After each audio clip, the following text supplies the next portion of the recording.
is 'n Nederlandse, Hollandse stylhuis. En die meeste van Simon van der Stel, hulle het daai styl hier gebring.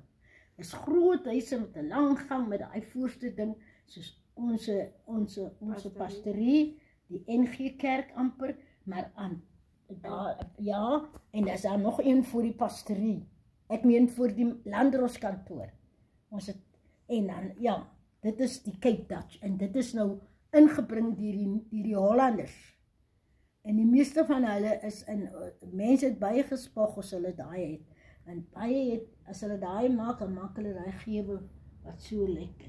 Dit is 'n Cape Dutch.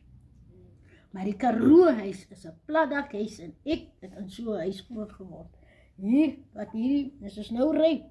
Hier, agter die dam. Daar het ek groot geword en dit was 'n platdakhuis. Dit word ons uitgesit. In 1956 is dit mos die groepsgebiede wet.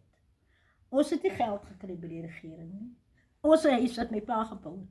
Hulle het mos nou maar baie, soos die Bultse huise. Ons het net 'n grootte gehad.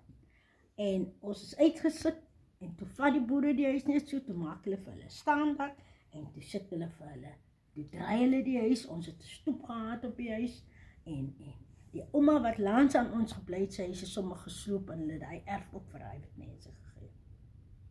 So die Karoo platdakhuis is ook baie net hier by ons kant. En as julle van Wyksvlei toe gaan, dan kry julle daai huis wat met die klei en die, hoe sê mens, van die koring en nie riete nie, die kaf gebou is.